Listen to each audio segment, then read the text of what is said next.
ಆದರೆ ಒಂದಂತೂ ಹೇಳ್ತೀನಿ ವೀಕ್ಷಕರೇ, ಯಾವುದೇ ಪಕ್ಷಗಳು ಬರಲಿ, ಈಗ ಯಾಕೆ ಕಾಂಗ್ರೆಸ್ ಮೇಲೆ ಜಾಸ್ತಿ ಟೀಕೆ ಅಂತಂದರೆ, ನೀವು MK ಸ್ಟಾಲಿನಲ್ಲಿ 4 ರೂಪಾಯಿ ಕಡಿಮೆ ಮಾಡಿದಾಗ ನಾನು ಸರ್ಕಾರ ಇದ್ದಿದ್ದರೆ 10 ರೂಪಾಯಿ ಕಡಿಮೆ ಮಾಡ್ತಾ ಇದ್ದೀನಿ ಅಂತೇಳಿ ಇದೇ ಸಿದ್ದರಾಮಯ್ಯನವರು ಹೇಳಿದರು. ಪೆಟ್ರೋಲ್ ಡೀಸೆಲ್ ದರ ಏರಿಕೆ ಆದರೆ ಸಾಮಾನು ಸರಂಜಾಮುಗಳ ದರ ಏರಿಕೆ ಆಗುತ್ತೆ, ಟ್ರಾನ್ಸ್ಪೋರ್ಟೇಷನ್ ಜಾಸ್ತಿ ಆಗುತ್ತೆ ಅಂತ ನೀವೇ ಹೇಳಿದ್ರಿ, ಕೇವಲ 1 ವರ್ಷದ ಹಿಂದೆ ಹೇಳಿದ್ರಿ. ಇವತ್ತು ಹಾಲಿನ ದರ 3 ರೂಪಾಯಿ ಮತ್ತು 2 ರೂಪಾಯಿ 5 ರೂಪಾಯಿ 1 ವರ್ಷದಲ್ಲಿ ಏರಿಕೆ ಆಗಿದೆ. ಫ್ರೀ ಗ್ಯಾರಂಟಿ ವಿಚಾರಗಳನ್ನು ಹೇಳ್ತಾ ಇದ್ದೀರಿ. ಇದೇ ನೀವು ಕೇಂದ್ರದ BJP ಸರ್ಕಾರದ ವಿರುದ್ಧ ವಾಗ್ದಾಳಿ ನಡೆಸ್ತಾ ಇದ್ರಿ, ರೇಟ್ ಜಾಸ್ತಿ ಆಗಿದೆ, ಮತ್ತೊಂದು ಬ್ಯಾರಲ್ಗೆ ಕಡಿಮೆ ಎತ್ತು ಜಾಸ್ತಿ ಕೊಟ್ಟಿದ್ದೀರಿ ಅಂತೇಳಿ. BJP ಆಗಲಿ ಕಾಂಗ್ರೆಸ್ ಆಗಲಿ ನೀವೆಲ್ಲ ಜನಸಾಮಾನ್ಯರಿಗೆ ಏನು ಕೊಟ್ರಿ? ಅದೇ ನಮ್ಮ ಪ್ರಶ್ನೆ. ಯಾರಿಂದಲೂ ಕೂಡ ಜನಸಾಮಾನ್ಯರು ನಿಟ್ಟುಸಿರು ಬಿಡುವಂಥಕ್ಕೆ ಇಲ್ಲ. ಒಂದಲ್ಲ ಒಂದು ರೀತಿಯಲ್ಲಿ ಅವರಿಗೆ ಕೊಟ್ಟಂಗೆ ಮಾಡಿದಿರಿ, ತಗೊಂಡಂಗೆ ಮಾಡಿದಿರಿ. ಅದೇ ನಾನು ಹೇಳಿದ್ನಲ್ವ, ನೀವು 2,000 ರೂಪಾಯಿ ಕೊಡ್ತೀರಿ ಅಂತ ಹೇಳ್ತೀರಿ, ಫ್ರೀ ಕರೆಂಟ್ ಕೊಡ್ತೀನಿ ಅಂತ ಹೇಳ್ತೀರಿ. ಓಕೆ, ಬೈಕಲ್ಲಿ ಹೋಗೋ 50ರಿಂದ 60 ಲೀಟರ್ ಪೆಟ್ರೋಲ್ ಯೂಸ್ ಮಾಡ್ಬೋದು ತಿಂಗಳಿಗೆ.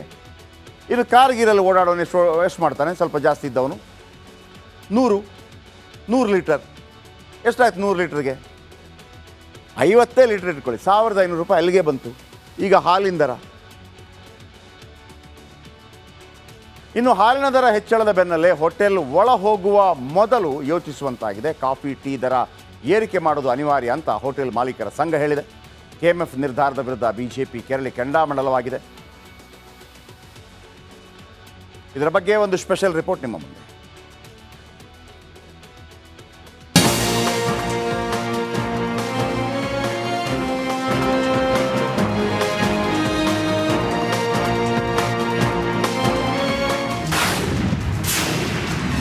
ಹಾಲಿನ ದರ ಏರಿಕೆ ಬೆನ್ನಲ್ಲೇ ಟೀ ಕಾಫಿ ದುಬಾರಿ. ದರ ಏರಿಕೆ ವಿರುದ್ಧ ಕೇಸರಿ ಪಡೆ ಕೆಂಡಾಮಂಡಲ.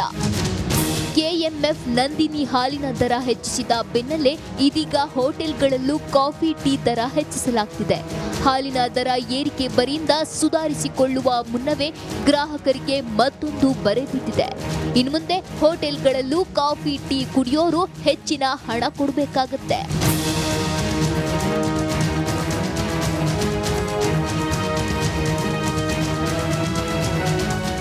ಸಿದ್ದರಾಮಯ್ಯರಿಗೆ ಎಷ್ಟು ನಾಲಿಗೆ ಇದೆ ಎಂದು ಆರ್ ಅಶೋಕ್ ಕಿಡಿಕಾರಿದ್ರೆ ಹೆಣದ ಮೇಲೂ ತೆರಿಗೆ ಹಾಕಿ ಏರಿಸಿ ಎಂದು CT ರವಿ ಗುಡುಗಿದ್ದಾರೆ.